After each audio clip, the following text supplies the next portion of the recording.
Looks like we have a couple people coming in. Hello, everyone. Thank you for joining us tonight for our event with Eric Nguyen and Lydia Kiesling. I'm Erica, coming at you from our Sunset location of Green Apple Books. Just before we get into the event, I want to make a few announcements for the store. Tune in tomorrow evening to see Linda Rui Feng discuss her debut novel, Swimming Back to the Trout River with Meng Zheng. That event will be in partnership with the artist collective, The Ruby. And on Wednesday, we will be hosting Peter Filkins and Rosanna Warren for a discussion and reading of their latest poetry collections, Water Music, and so forth. And tonight we are excited to be hosting Lydia Kiesling and Eric Nguyen. Lydia Kiesling is the author of The Golden State, a 2018 National Book Foundation 5 Under 35 honoree, and a finalist for the VCU Cabell First Novelist Award. She's a contributing editor at The Millions and Ziziva, and her writing has appeared at outlets including the New York Times Magazine, the New Yorker Online, The Cut, and The Guardian. Eric Nguyen earned an MFA in creative writing from McNeese State University in Louisiana. He has been awarded fellowships from Lambda Literary, Voices of Our Nation Arts, and the 10 House Writers Workshop. He is also the editor-in-chief of Dia Critics. He lives in Washington, D.C., and his novel, Things We Lost to the Water, is his debut novel. Enjoy the show, everyone. Thanks, Erica. Thank you, Erica. Hi, Eric. Hello. Hi. Hello, participants. I can see you, I can see you on a list. Thank you for being here, and thanks for bearing with me. I'm not super adept in Zoom, but I am really excited to talk with you, Eric. And so yeah, just first, we have established that your book has been out 6 days now, so very new, but great stuff happening for it, really wonderful reviews. How does it feel to bring out a book in the pandemic? Fun question that everyone will ask you. It's been exciting, kind of surreal because like everything's virtual, but so far it's been a good journey for last week. Yeah. So you're not like traveling, but I see you've got like kind of a full slate of events online that you're doing. Yeah, a lot of cool virtual events with indie bookstores around the country. Wonderful. Well, if you are joining and you have not yet purchased the book, I hope you will do it, and do it from Green Apple. It's a beautiful book, and it was such a great thing for me to be able to do this event and like have a reason to read a book and just be completely immersed in a very pleasurable novel. And I just finished it this past weekend, and I was like kicking my kids out of the bed because I was like, I'm reading. I really want to read this book because it's so good. So this is my horrible chicken scratch. Well, I will struggle to understand my own writing. But I like to know the kind of story of a book, especially for debut novelists, because I know there's so many different paths that people take to publishing a first novel, and I'm just curious, how this novel came into being, what the journey was like to have it come out from like a major publisher and to just a really wonderful reception. Well, the book started at my MFA program down in Louisiana. For the longest time, I was thinking about writing a story of some sort about the Vietnamese refugee experience, mostly because growing up, my parents didn't really tell me about that. So I thought fiction would be a good way to explore that without having to, I guess, ask so many questions about my parents, who have always been reluctant to share that history. So I started writing it through my first semester down in Louisiana. And during that time, I also started going to New Orleans a whole lot because Lake Charles, where the school is located, is about 3 hours or so away from New Orleans. So like a really short drive comparatively. to other places. And there I learned that there was a small but thriving Vietnamese community. I got to learn more about them. So then I felt it was, in my writing process, felt it was very natural to set my story among that community. So I worked first on the novel for 3 years. The MFA program was 3 years.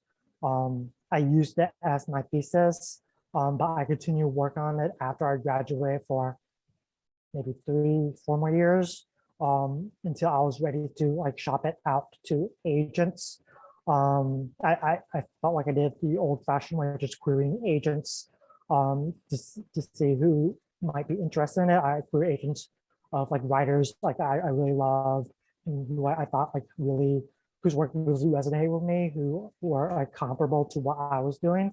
And then I met my agent, and more edits after that. I think like a lot of this is just revising, editing, and like you don't really learn that until you're like in the process of doing it.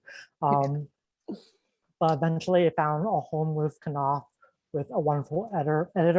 Her name is Caitlin, and more edits after that. And now it's on shelves, and it's kind of surreal to see it out there, like writing something like you do by yourself for such a long time, and to see it out in the world and people responding to it is kind of exciting. But like, I don't think anything could actually ever prepare you for like, that like experience of seeing a book on the shelf. Yeah, I mean, it's complete. So I said on Twitter that there was going to be an unsanctioned cat or child visit, and I can already have a cat knocking at the door. So I'm sorry, I've got to let the cat in, otherwise it will scratch the whole time.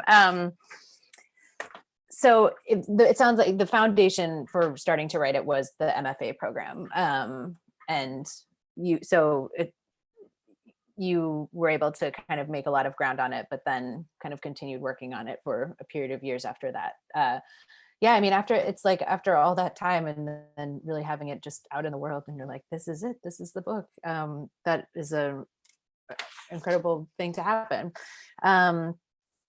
So, well, I'm interested to hear you say that it was something, you were writing about kind of a time and experience that was one that, people you knew like maybe were more reticent to discuss, and so kind of exploring in fiction.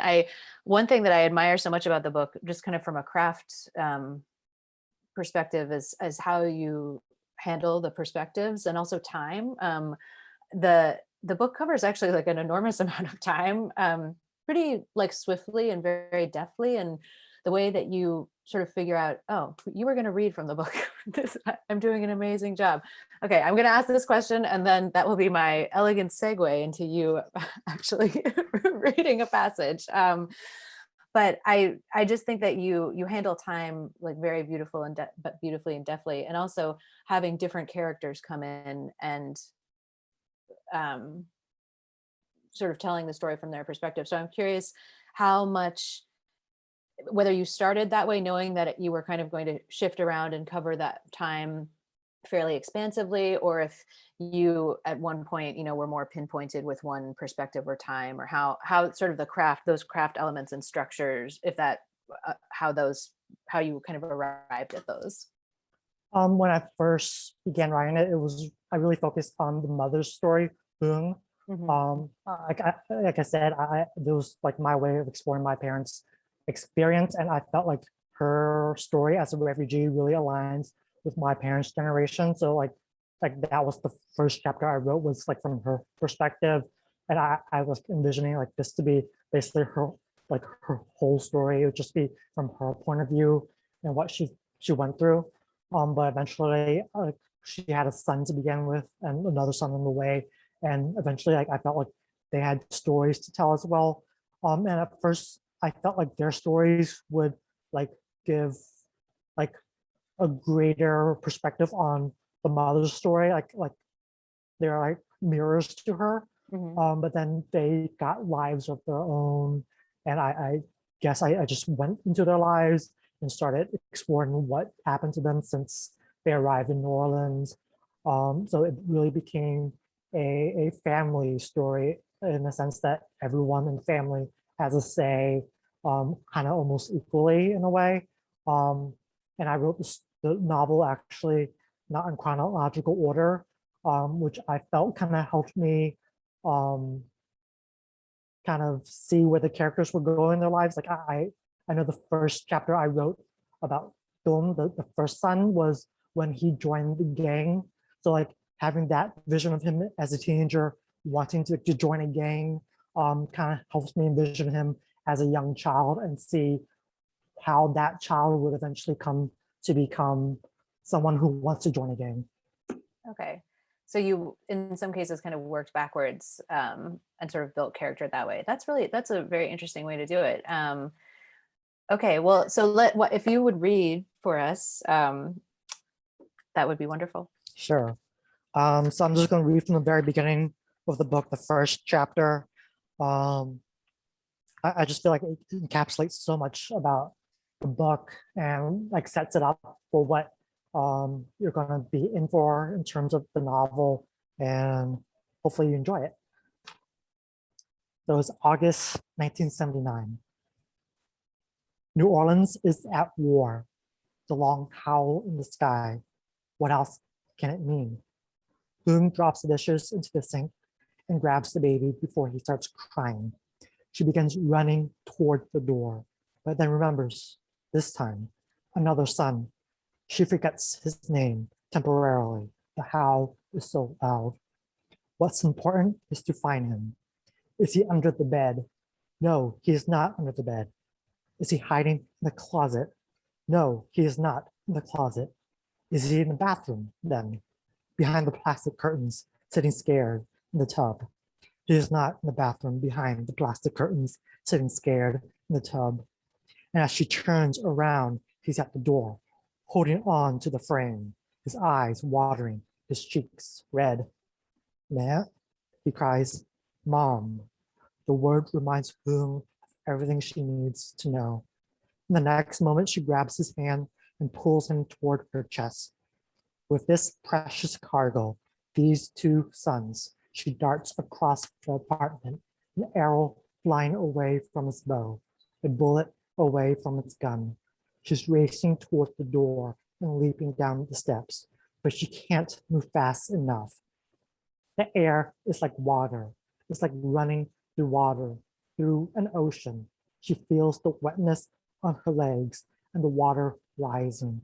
In the sky, the early evening sky, with a spotting of stars already, the streaked red and orange like fire, like an explosion suspended mid-air in that moment before the crush, the shattering, the death she's always imagined, till someone yells, stop. Someone tells her to stop. And just like that, the sirens hush and the silence is violent. It slices, it cuts. Hurricane alarm, Diane says. The old woman drops her cigarette. Just a hurricane alarm, a test, nothing to be afraid of. She reaches over and cups Boom's cheek. What do you mean? Boom asks. A test. They're doing a test. In case something happens. Diane says, go home now, Gung. Go home. Get some rest. It's getting late. Home. Late. Getting. There. Late. Who understands? Or maybe she does not. 1,000 thoughts are settling in her mind. Where were the sounds from before? Not the alarm, but the grating calls of the grackles in the trees, the whistling breeze, the car speeding past. Where are they now? She notices Dum at the gate. Her eyes light up. Dum Ai, she calls. Dum holds on to the bars of the gate and watches 3 boys riding past on bicycles. One stands on his pedals, another rides without hands, but only for a second before grabbing, in a panic motion, the handlebars. The younger one tries to keep up on training wheels. 3 boys, 3 brothers. Dum Ai, Dum calls again. Dum waves as the boys ride leisurely past. When they're gone, he returns, and Dum feels a mixture of pure happiness, comfort, and relief. Up the dirt road, the mother and her sons, hand in hand. And that's it. Thank you. Thank you for reading. And that's a such a beautiful passage, and I think is very kind of emblematic of the book, which is incredibly atmospheric. And I love, you have such a wonderful sense of place in your writing. And one of my, obviously, New Orleans itself, which is kind of a famously atmospheric place. And, you talk about that like literal atmosphere as well as the kind of built environment, but also the Versailles apartment complex and the bayou behind it where Hung and her boys live and kind of form this community. So when you were writing and kind of imagining place, and other places come into it too, you have Paris, and how did you, were there books that you were kind of holding as, and this is not just about plays, but just as you're kind of writing a debut novel to begin with, books that were kind of your like North Stars and inspiration, or were you the kind of writer who's like, I can't read anything or think about other books, I have to only just do the thing that's in my head and try and get it on paper? I think in terms of setting, New Orleans anyway, like the book that I felt that really inspired me, even though it's kind of weird to say, like I don't feel like we really see it in this novel, but like the book that really, the first time I encountered New Orleans on the page was The Confederacy of Justice by John Kennedy Toole. I think that's the order of his name. And like that book was so energetic. It really like, it made me kind of yearn to go there as a teenager. I read it like early college years when I was 18, 19. And that was, I haven't been to New Orleans then, but like from then, like from that energy in the book, of the French Quarter that he shows through his work, I kind of like wanted to show the energy in writing this novel. And I felt like I really try hard to do that in like the chapters when there's like Southern decadence in the novel, the parade that they see, and then like the last chapter as well, just this whirling energy of just a lot of perspective, because in that book he changes perspectives like really slightly between the characters, not just Ignatius, the main character. So that was one of, I guess, the guiding star in a way. That's like was always in the back of my head while writing this book, because mainly it's such an iconic New Orleans novel.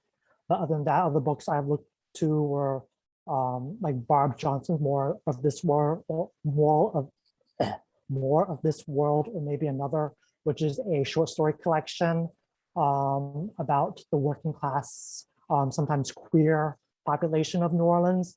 And that really gave me insight into like another New Orleans you don't really see a lot. I feel like New Orleans tourism really like is front of mind for a lot of people. You just see like the French Quarter, you see Mardi Gras and stuff. But that book by Barb Johnson in particular just shows people, everyday people who live there, who like avoid the French Quarter like a lot of locals do, just because like it's just full of tourists. So that book really helped me as well. And later in my writing, I encountered another book called The Yellow House by Sarah Broom. Oh yeah. And that book specifically looked into New Orleans East, which is where Versailles is situated. And like I've been to New Orleans East, and like she described that place like perfectly, and how it's so different from like what people usually see as New Orleans. When people think New Orleans, you think of like the city part. New Orleans East is more rural. It's has like more of a flat landscape, barely any tall buildings, a lot of like bayous and stuff. So I think those are the books that really informed my writing of New Orleans in this book. I am maybe like the only person in the world who has still not read A Confederacy of Dunces. So I feel like that's what I should have read during the pandemic. That would really like round out my education. But The Yellow House is a beautiful book, and well, I mean, I think you kind of capture those details wonderfully. So I want to go back to what you said about, kind of writing your parents' generation and their experience. Given that it was something that you were sort of exploring in fiction and not through stories that they themselves told you, what was the moment, or was there a moment when you shared what you had written and said, here's what I got? Or is it, or you like, don't, I mean, what's that relationship like when you're like, okay, here's the experience that I am trying to inhabit and imagine? And yeah. In terms of sharing, my parents haven't read it, Okay. mostly because I don't share my writing. Like with my family, I guess I feel like that's like a different part of me than like son or brother or what have you. What's the second part of the question? Sorry, I missed. Well, so in that case, were there people who you did kind of confer with, who also had that experience, who you were like, okay, can I share what I've written and or talked with you about your experience? Or were you, yeah. Most of the people I talk about, I guess through the research for this story, because it's like my parents' generation story, was like other Vietnamese immigrants, refugees, those who have memory of like being to a new country, not necessarily like being like the mother in the story who like is an adult already and like knew that whole experience. But I talked to like other Vietnamese people, talk about their experience. Part of my research was also talking to people in New Orleans in the Vietnamese community, just in passing, seeing their story and see what they can tell me. So that's where I put in a lot of I guess put in is the wrong word, but like what shaped the story and how I would write it.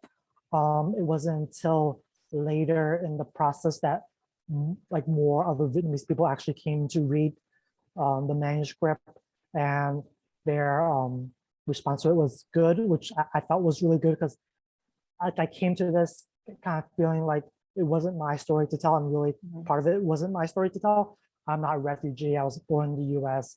I don't have that experience of being like new in a country and having survived. So that was a challenge to inhabit that experience.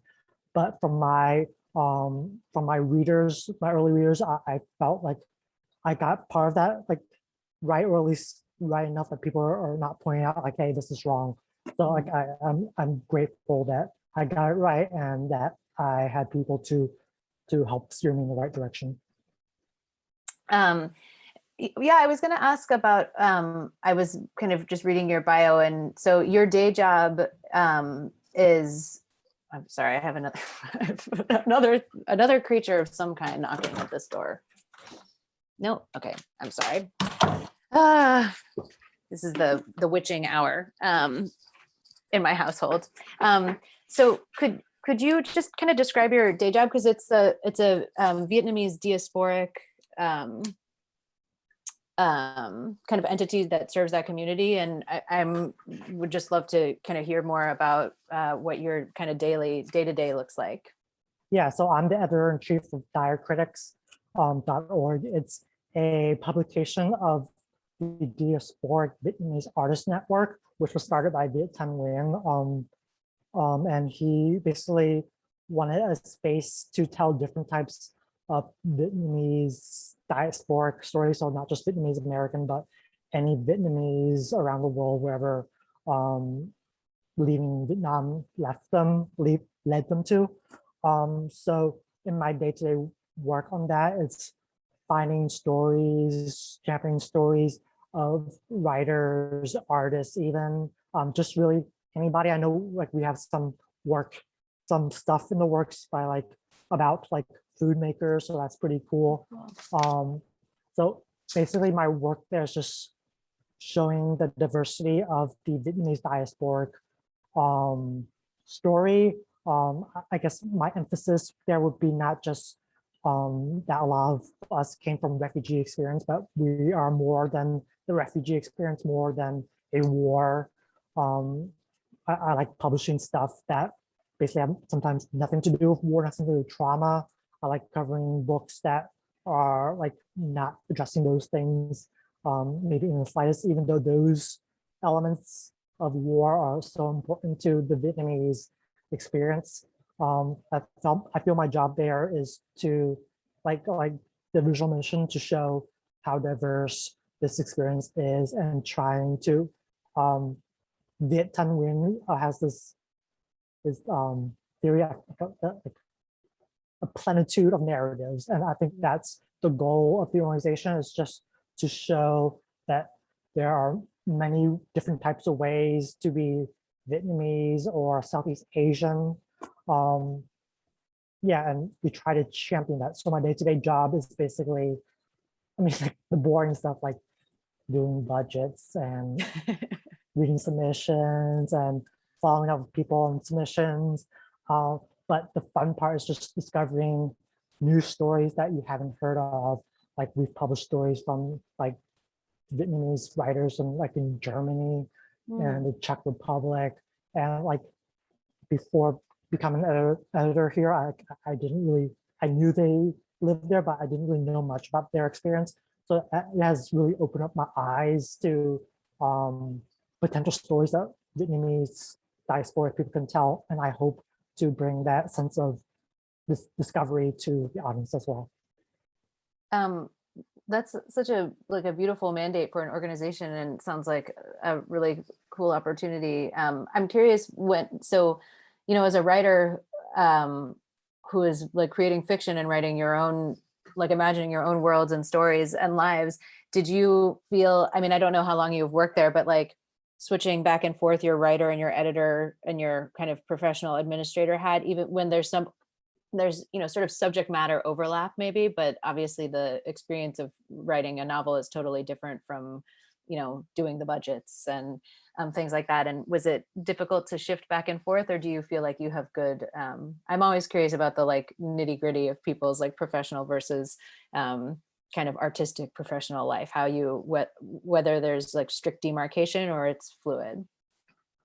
I think since like the subject of the publication is like Vietnamese American stories, and as a writer, I write Vietnamese American stories. I feel like whatever I write will always be Vietnamese American, even if it doesn't have a Vietnamese theme to it or so.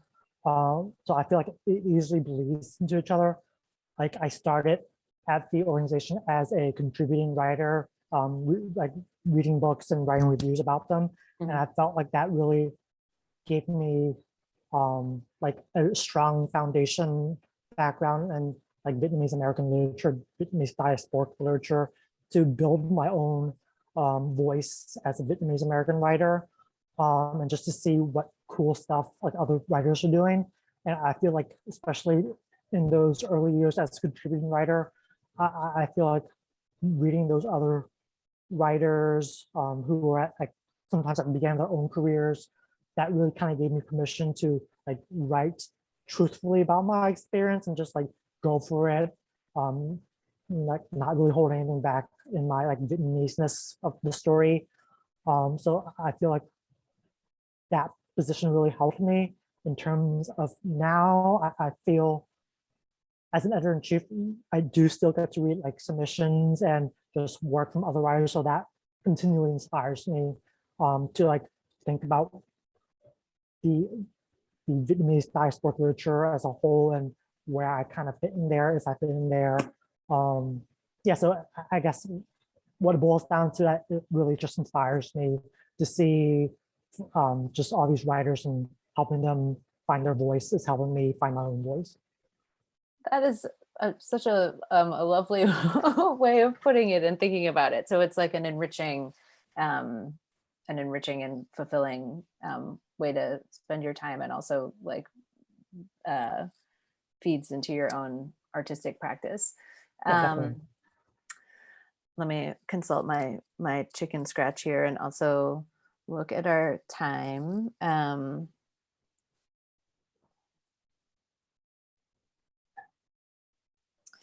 Well, one thing, I mean, let me also, okay, I'm looking at the chat too. I'm like, there's so many boxes. Oh, hello, Edward. Thank you for saying hi.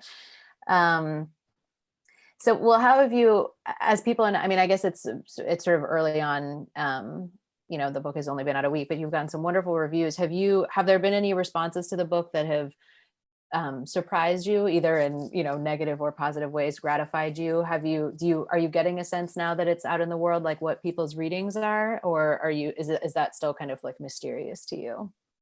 I feel like it's still kind of mysterious, but like already I'm getting like just like messages from like individual readers, other Vietnamese American readers, other Southeast Asian American readers, and like they're saying like how much it speaks to their own experience. I felt like that really surprised me because like just writing this, writing is just like a lonely experience. You write it for yourself, and it gets out in the world, and then like in your head is still like this private thing, but then all of a sudden someone in your direct messages like types to you like, hey, I finished reading your book last night, and it really reminded me of my own parents' journey, and like that's surprising and like also very touching that like I felt like I wrote this for myself to like ponder through my parents' experience, but like it's really, I guess, nifty, touching to see it speak to other people. And that's been like the most surprising thing is that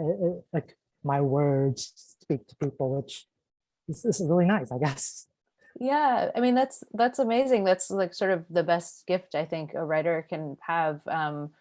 And you know, if you have an additional sense of kind of weight of, you know, telling a story that initially you may have felt apprehensive to kind of tell and inhabit, that must feel really incredible. And also, I mean, that is beautiful because one thing about the stories in your book about Hung and Tuan and Ben, they're very specific stories. There's a lot of specificity to them, and um, the particular shape that life takes for all of them, and choices that they make and the work that they do, ending up in very kind of different like career paths. And so the fact that that people are reaching out and feeling this kind of like a sense of universality or something that resonates with their experience, even though the individual stories are highly like specific and unique, is kind of a special, I would imagine. And um, I mean, is a testament to your kind of skill and prowess as a writer that you were able to both capture the individuality of these stories, but also in a way that resonates with other people. So that I hope that um, really buoys you during a period that I think sometimes can be stressful when a book is coming out and you're just like, ah, how does this, what happens now? This is strange. Do you have another project that are you like the kind of writer that does the thing that you're supposed to, which is like you sold your book and then you immediately started working on another book, or are you still like marinating, or how do you think of kind of the next project that you'd like to do? I started working on another book. But like I'm that type of writer who like doesn't tell anyone because like I feel like I'd feel ashamed if the whole premise of the book changes and then people got excited, but then like I deliver something that they didn't want. So like right now I'm like zip on that. Yes. But I think like as a writer, like just thinking in the long like game, like I feel like that's weird to say, but like I'm beginning to like learn of my obsessions as an artist. I feel like each writer has something that they return to, like a theme or something they return to over and over again, even if they might not see it, or something that they don't even intend to do. But I feel like those types of like questions I have, I feel like writing for me is a way to ask and answer questions.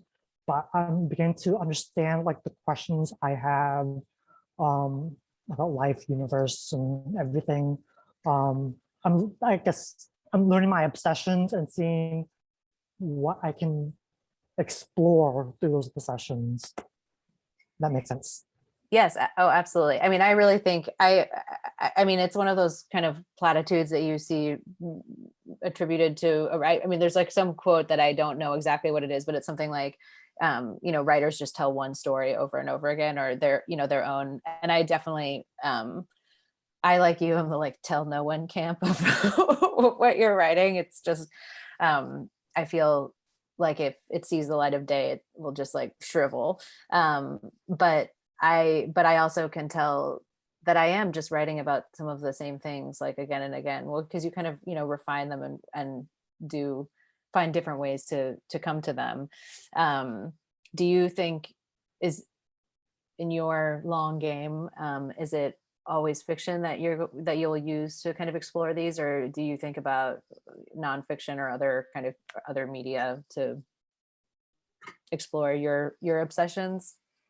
I feel like I'm most comfortable in fiction. I feel comfortable making things up. There's a freedom in writing fiction that you don't get in like nonfiction. Yeah. Um, because like you can make stuff up for the most part. And I feel like through that lie, I can tell a truth in a way. Like this book, I feel it wasn't my parents' story, but I feel like I hit like something in their experience that's true, and that's at least meaningful for me. So I feel for now like fiction is what I gravitate to. Mhm. And I don't think I could write poetry. Poetry is like too like I'm not smart enough for poetry, I feel. Um, and nonfiction, like if it's a memoir, I feel honestly like my life is boring. I feel like that's why I wrote fiction in the first place, because nothing really like exciting has happened to me. So like I can just make stuff up and that's exciting. Mhm. Yes, poetry is for the real geniuses. I really think they're like living up here and we're like living down here. Well, I'm very much looking forward to seeing where your kind of obsessions take you and show up in your next work, because I think this book is so beautiful, and was very moved by the ending. And I'm yeah, I hope that if you are watching this, you will buy the book, support your local independent bookstore, and I will. Um, I have more things to ask and say, but I will open it up to see if anybody has a question that they would like to ask Eric. Let's see the Q&A box. No open questions. Okay. Well, Erica, our host, told us that sometimes people like to ask in the like last 5 minutes. So start thinking about any burning questions you might have, and I will keep checking on the box. But so I mean, I'm not going to like force you to discuss your work in progress, but I am when you say that, some of the things that you kind of know that you're going to be working through and thinking about and talking about, are there any of those that you feel like sharing without revealing what your actual book is about? Just kind of what your oh, here we go. Yes. What from Caitlin, we have, what are your writerly obsessions? much like my own question. So yeah, maybe if you could share kind of some of those things, those themes that feel like they're going to always haunt your writing. I think for me, at least right now, I'm obsessed kind of in like memory, not like the science stuff of it, but like how memory plays in like people's lives or their lives. Like this book, for example, it's about that memory of a life in Vietnam and what was lost from the exodus of leaving Vietnam. So like I feel like as someone who was a child of people who kind of had to leave stuff behind, and now the only memento is like memories of a past life, I feel like that's something that I find myself drawn to, especially because like I I didn't have those memories, and I feel like I'm searching for those memories of like not only my parents but like their generation, um, even like talking about not outside the Vietnamese identity, even like queer identity. Um, like I've been thinking about like AIDS and that pandemic, which I was still a baby when that was happening, and like I'm like for a while I was wondering like how does that memory of that pandemic move through a community, for example. So not just like memories of family, but memories of a community. And I feel the fact that memory is not always reliable makes it always interesting to write about, because who knows what the truth is. And then also memory is also different when you talk to different people, which is I feel why this my first novel is really told from like 3 point of views. Each person has a different perspective. I kind of see that like there's that saying that every story has like multiple sides to it. And I feel like this novel is like kind of that in action. You get three perspectives of basically one larger story.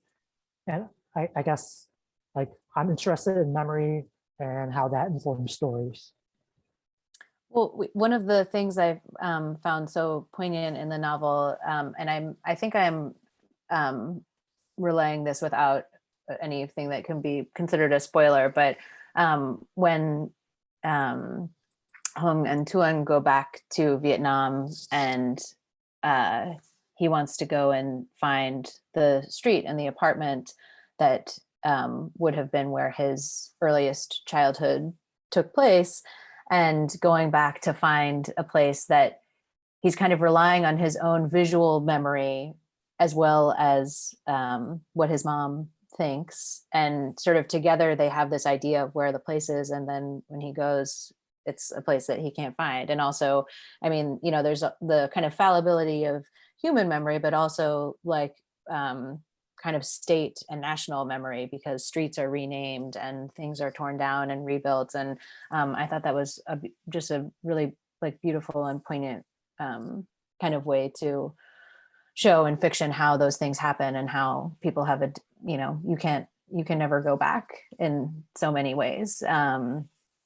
So yeah, I love to see how those ideas about memory will appear in future works.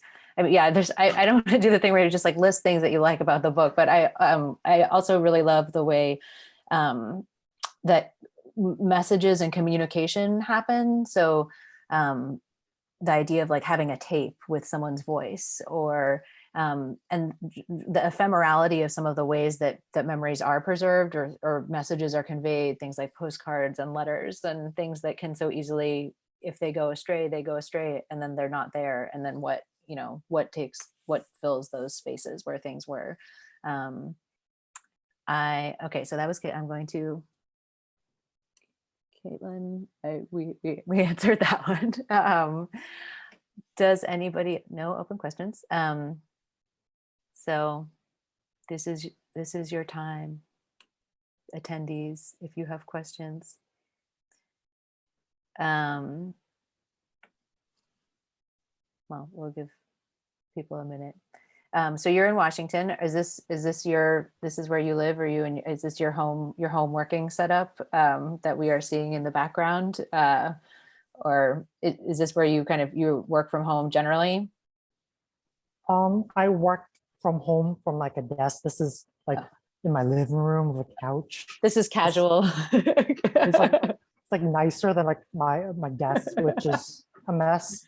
But yeah, like I've been working from home for like a year, like everyone else. Yeah. And it's been, I guess at first weird, but now like normal in a way.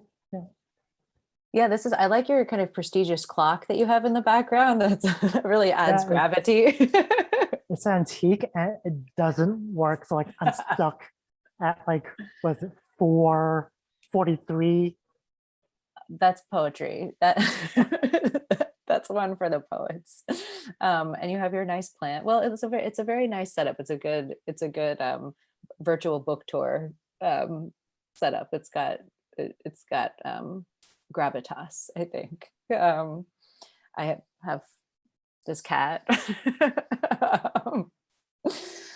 So it looks like we don't have any other questions. I'm going to give people like one more minute. Oh, actually, I want to ask you another. So I've got someone asked me this when my book came out. I can't remember who it was, but I mean, I think you've sort of answered this in other, you know, ways that we've talked about. But I just like the phrasing of it, which was like, what was the one thing that you had in your mind that you wanted to say when you started writing a novel, which is a big undertaking? And I mean, I don't know that for everyone there is like one idea or one thought to convey, but I'm curious if you had to kind of distill it, what it might be. I'm not sure if I had one thought to convey. I mean, like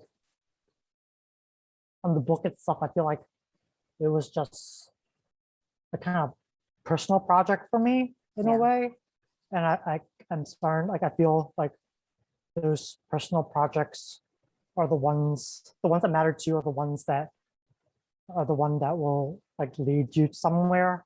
I feel like in my earlier stages of the writer, I felt kind of compelled to write like what people kind of wanted me to write. Like I was in an MFA workshop, and like the expectation was like short stories, and like I tried short stories, and like I mean I love short stories. Like I'm reading 2 short story collections right now, but like I couldn't get my mind around a short story. They're either always like too long or like too short. Like I cut off too early, and people were asking like where's the rest of the story? Like that is you said a short story. That's a short story.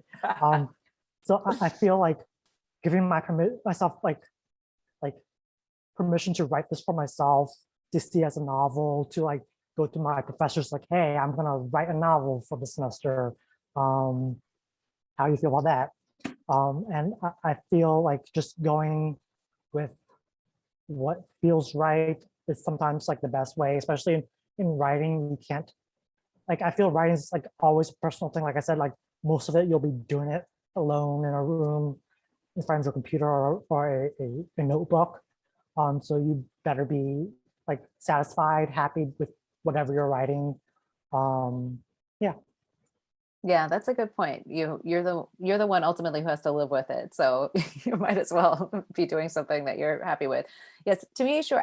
When I read a short story that someone else wrote, I'm like, wow, this is really amazing. But it's like, I mean, it is truly one of those things that when trying to do it, you're like, oh yeah, this is for the pros, because I'm like, well, if I just end it here, like that, this will be evocative, right? And like, no, I simply take my hat off to anybody who can successfully. It's like the poets; they're short story writers, also living up here. Novelists have more room to flail, I think. Not that there's any flailing in your novel. Okay, I don't see any more questions. Do you have any parting thoughts that you would like to leave us with? And also thank you for bearing with me and how like much of a mess I am, and like cats and things pounding on the door. It really is a genuine pleasure to talk with you, but it's sometimes like Zoom, I'm still feel like a novice at. No parting words. Just thank you to you, Lydia, for being here with me, and thank you for Green Apple Books for hosting us. Yes, Green Apple is one of my favorite places in the world. Erica, thank you so much. And thank you to everyone who came to spend their Monday evening with us. Thank you both for a great conversation. Before we go, Eric, I did just want to say that I just read the opening scene and I really liked the urgency contrasted with sort of like the freedom of the boys riding the bikes at the end.